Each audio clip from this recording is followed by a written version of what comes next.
America, Iran యుద్ధం ఎందుకు?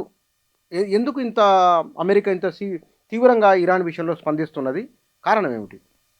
బుచ్చన్న గారు, దీనికి చారిత్రక కారణాలు చాలా ఉన్నాయి. సరే, వాటి లోతుల్లోకి పోయే ముందు, ఈరోజు అమెరికా విపరీతమైన ఆర్థిక సంక్షోభంలో ఉన్నది. అనేక అప్పులయ్యాయి అమెరికాకు. ఆ నేపథ్యంలో తన ఆర్థిక వ్యవస్థను చక్కబెట్టడం కోసము తన మిలిటరీ బలగాన్ని, తన సైన్యాన్ని ఉపయోగించాలని కోరుకుంటుంది.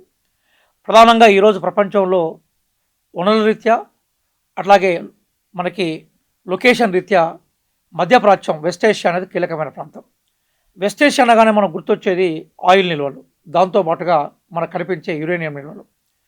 ఈరోజు మధ్యప్రాచ్యం మొత్తం కూడా రెండు శక్తుల ఆధిపత్యం మీద రాజకీయాలు నడుస్తూ ఉన్నాయి.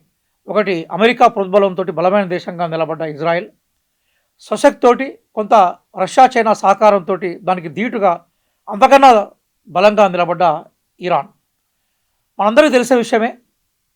మొత్తం మధ్యప్రాచ్యం అట్లాగే మనకి వెస్ట్ ఏషియాలో అరబ్ దేశాలన్నీ, అంటే ముస్లిం దేశాలన్నీ కూడా రాజరిక వ్యవస్థలే, ఫ్యూడల్ పరిపాలనా వ్యవస్థలుగానే ఉన్నాయి. అవి రెవల్యూషనరీ వ్యవస్థలు కావు. కాబట్టి సహజంగా ఆ రాజకుటుంబాలు ఎట్లా ఆలోచిస్తూ ఉంటాయంటే, వాళ్ళు సుఖంగా ఉంటే ప్రపంచం మొత్తం సుఖంగా ఉందని అభిప్రాయపడుతూ ఉంటాయి. అపారమైన చెమురు నిల్వలు ఉన్నాయి వాళ్ళ దగ్గర. కాబట్టి వాళ్ళు కంఫర్టబుల్ ఉన్నారు. అమెరికాతో ఉంటే మరింత కంఫర్టబుల్గా ఉంటామని చెప్పేసి అమెరికాతో అడ్జస్ట్ అయిపోయినారు.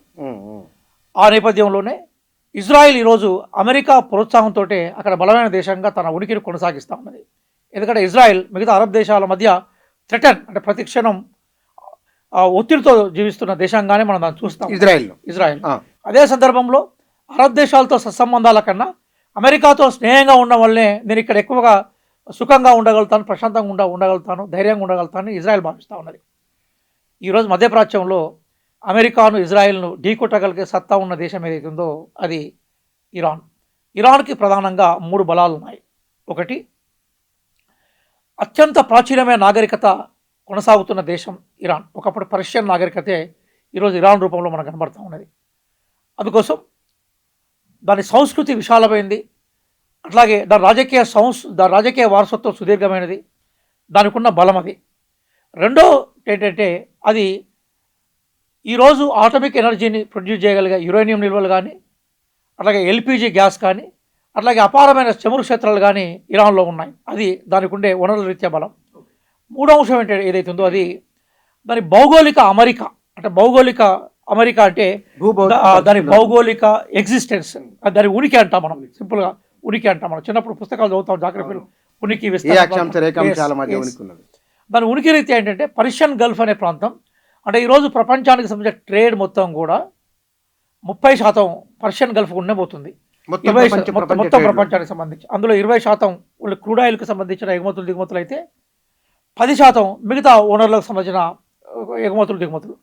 కాబట్టి 30% మొత్తం ప్రపంచానికి సంబంధించిన ఎక్స్పోర్ట్స్ అండ్ ఇంపోర్ట్స్ని నిర్ధారించే హార్మో జలసంధి, పర్షియన్ గల్ఫ్, రెడ్ సీకి సంబంధించిన మొత్తం అంశాల మీద ఇరాన్కే పట్టుంది. కాబట్టి స్ట్రాటజికల్ లొకేషన్ రీత్యా కూడా ఇరాన్ చాలా బలమైన దేశం. ఈ 3 కారణాల రీత్యా ఇరాన్ను ప్రపంచంలో అతి ముఖ్యమైన కోర్ దేశాల్లో ఒక దేశంగా మనం గుర్తిస్తాం. అణ్వాయుధాలు, క్షిపణులు, ఈ రెండింటి కారణాలైనా ఇంకేమైనా కారణాలు ఉన్నాయి అమెరికా దాడి చేయడానికి? ఇవన్నీ కూడా సాకు బుచ్చన్న గారు. అమెరికా తను దాడి చేయడానికి ముందు రకరకాల పదప్రయోగాలు చేస్తుంటుంది. ఉదాహరణకి మీకు తెలుసు, నాకు తెలుసు, మీరు సీనియర్ జర్నలిస్టు, 90స్లో ఇరాక్ మీద దాడి చేసినప్పుడు ఏమన్నది? జియో ఆయుధాలని చెప్పింది, బయో ఆయుధాలని చెప్పింది. సద్దాం హుస్సేన్ను ఆ సాకుతో ఉరిదీసింది. సద్దాం హుస్సేన్ చనిపోయిన తర్వాత జియో ఆయుధం దొరకలేదు, బయో ఆయుధం దొరకలేదు. అట్లాగే ముదులోను అరెస్ట్ చేసి ఏమన్నది? ఈయనే డ్రగ్స్కి వెనుజులాను కేంద్రంగా మార్చింది.